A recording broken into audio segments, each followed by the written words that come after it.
Hello everyone, and thank you very much for the presentations from yesterday and this morning. It was very inspiring and excellent. So this morning, the two presentations were actually explaining how designed and creativity and creation in general can be inspired from archival pieces. And here I'm going to actually ask how abandonment of a crafted object can create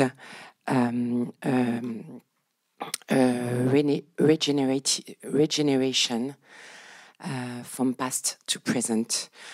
This question is actually part of my PhD research. I'm just in second year, so it's the very beginning. And this research is based on collecting clothes on French flea markets, clothes from the beginning of the 20th century, and I focus on women's wear. So the question of abandonment actually came to my mind when I actually discovered the work of designer Simon Balen-Botero, who is a Colombian designer, but who worked in it's too loud. Okay, sorry. A Colombian designer who works in Netherlands. And he actually practices, he has a strong link to crafts too. And so he actually practices context-based design. So basically, he joins a community who share a specific traditional design practice. And he spends times with the community, observes, participate, and then propose a design solution out of those cultural heritages. So my question was, how could we actually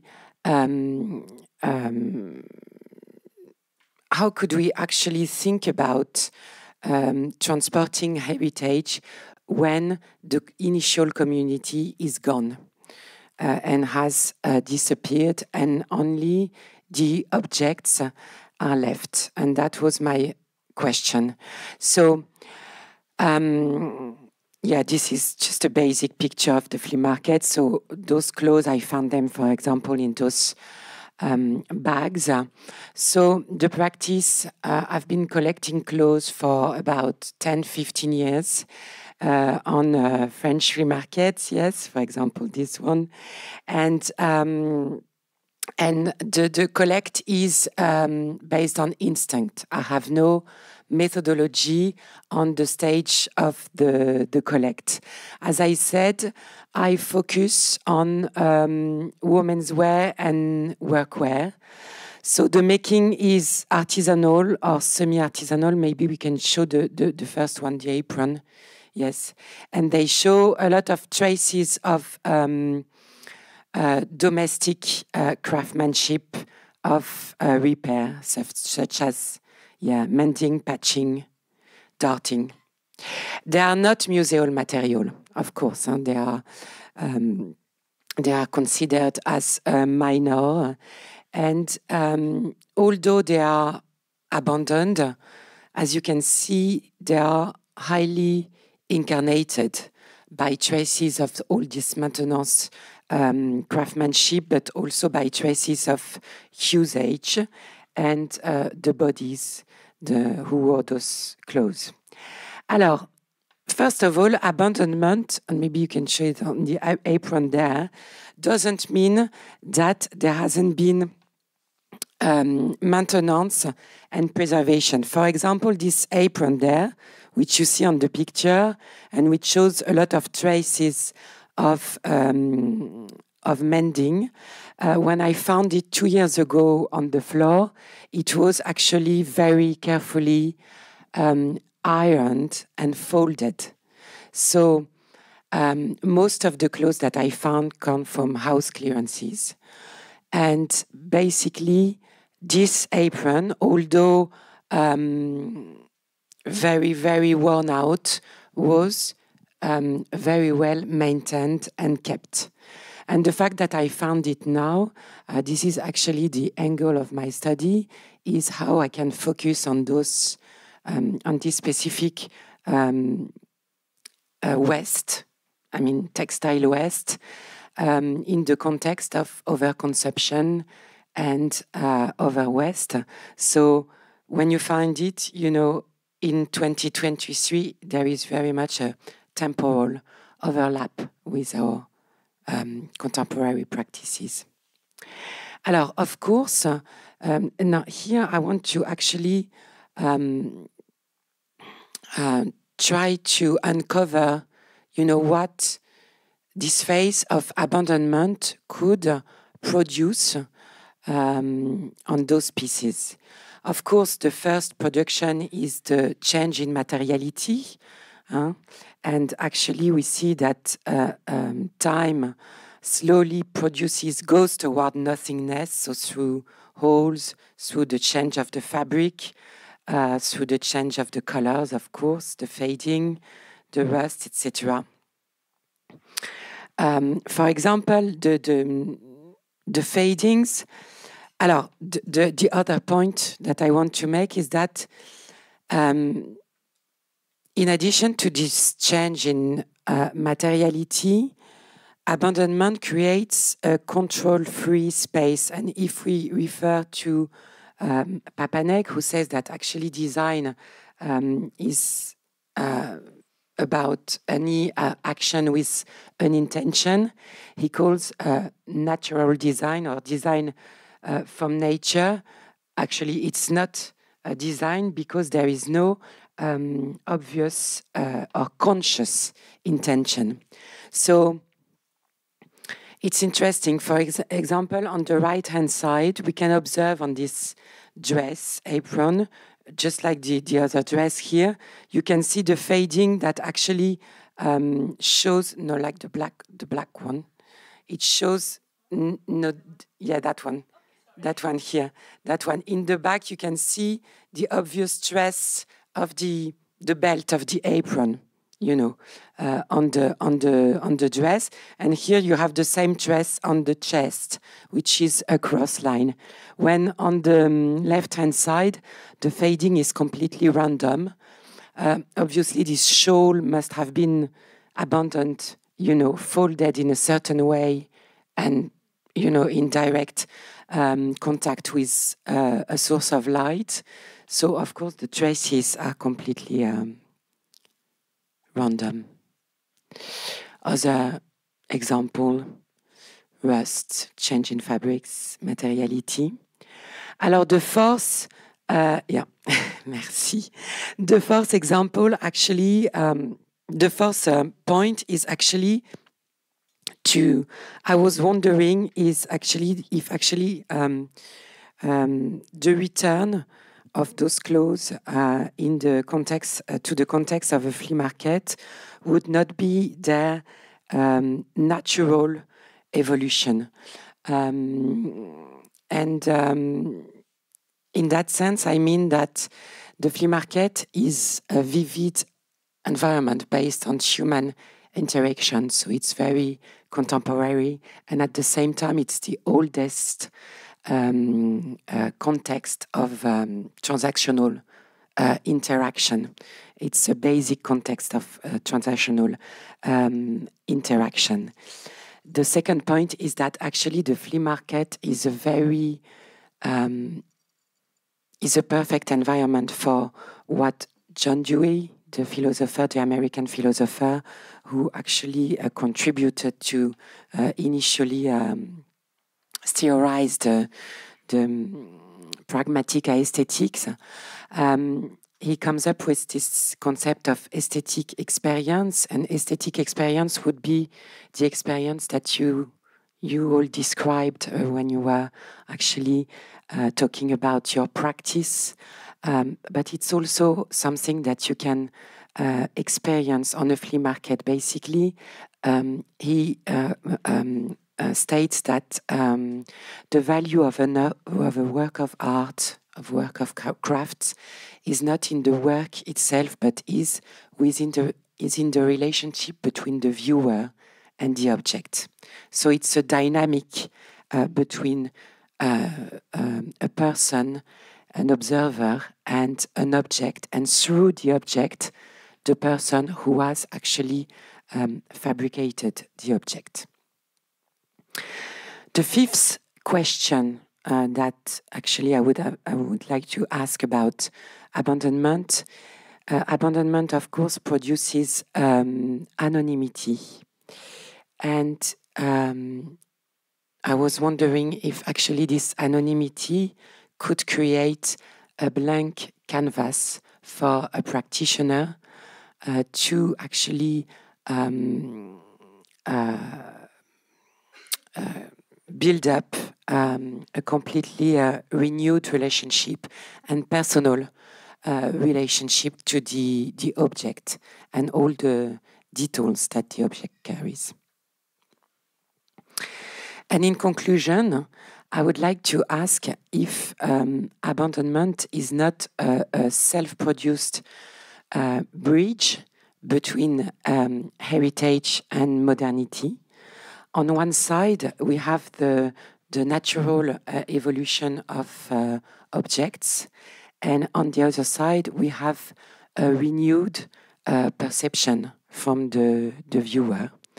And yeah, this is the conclusion.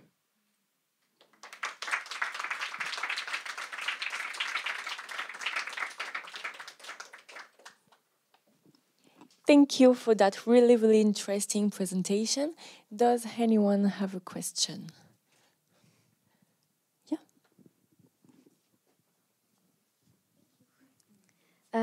So did you by any chance explore the relation or tension, I don't know, about between, the old way maybe of abandoning clothes, meaning maybe by giving them to a family, and the way we do it now, meaning with flea markets and thrift stores and everything?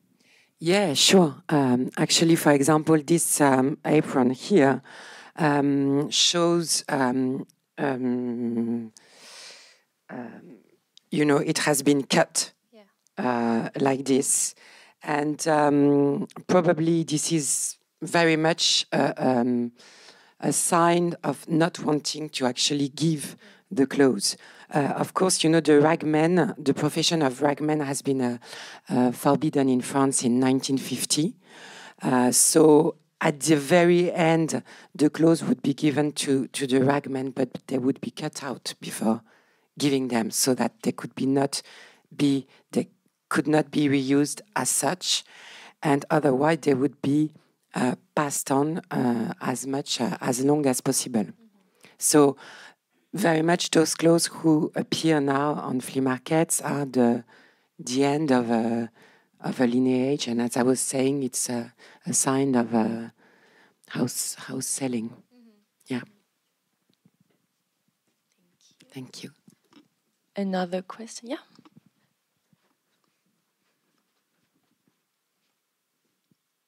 It's more a remark, but we were spoken last evening about the reparation, renewing, the mending. and so sometimes when you are cleaning a house, an old house, you find a sewing set. Yeah. Yes, with very small knife, toute petite aiguille, and a kind of egg to the socks, and sometimes some stuff to make embroidery. Maybe it's used to make this patterns. We can see it, and I think it could be interesting to show also the tools people use to use. Yeah, you're right. Maybe to refine the gestures. Yeah, absolutely. That could be interesting. Because this is a knowledge we've lost. Because I know it's a bit fashionable to do your own preparation, but it's not so easy. And yeah, exactly. It's actually, this is one of the questions of abandonment, is actually how you can, through observation, recreate a lost technique and a lost know-how with, the tools that you have around you, or actually create new tools, etc. I have a question myself. In an era where fast fashion is everywhere and everyone's buying it, do you think there is a way to make people more interested in keeping their clothes longer, maybe? To bridge the gap between the clothes they can have at home that they don't want to use anymore? Do you believe there is a way to make them more sensitive about this topic? That's a very good question. I don't know, actually, because it's such a big topic. But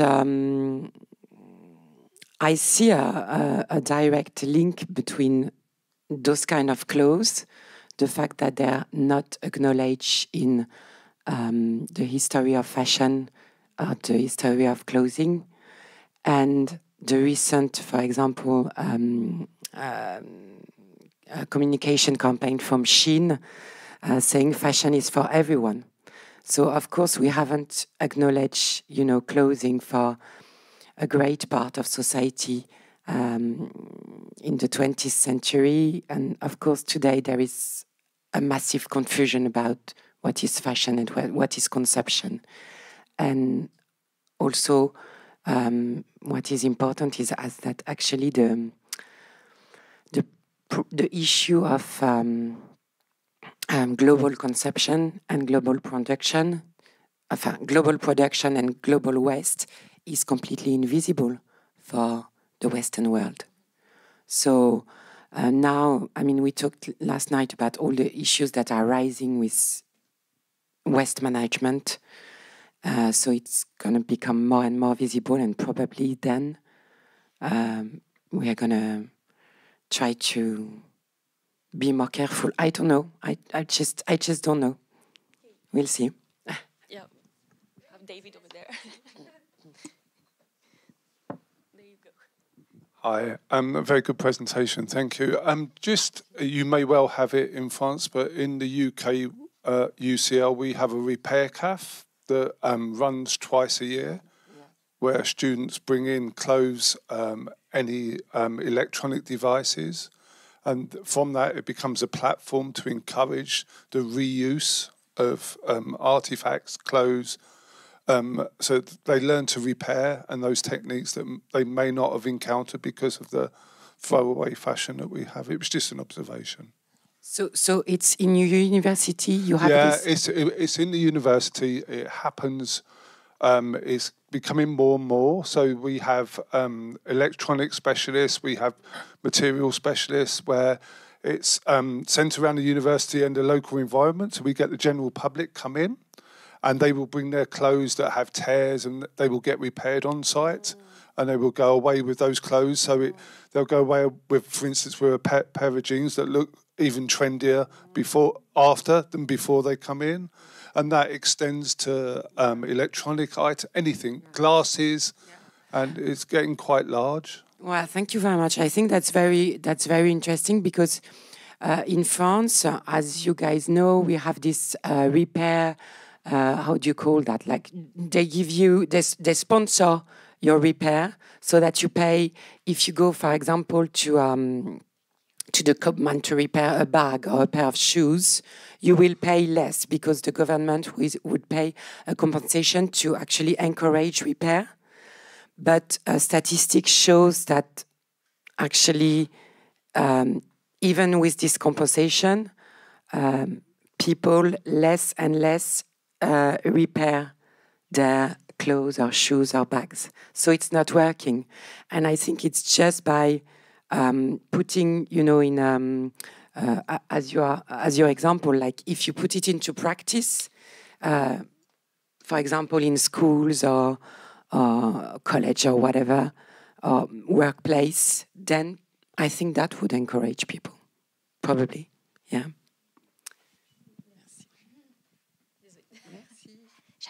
Pardon, excuse-moi. Wait, kind of a tricky question, actually. But when your PhD is over, what are you going to do with all this material that you've collected for your PhD?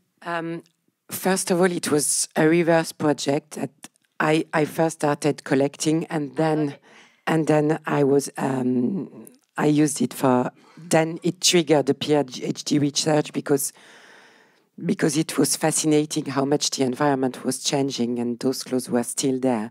And I'm wondering for how long. And I wanted to know, you know, what would be going on. But those clothes are meant to circulate. So I'm studying them. I partner with creative people, and they are meant to circulate really for creative or teaching purpose. I'm not meant to keep them at all. Merci.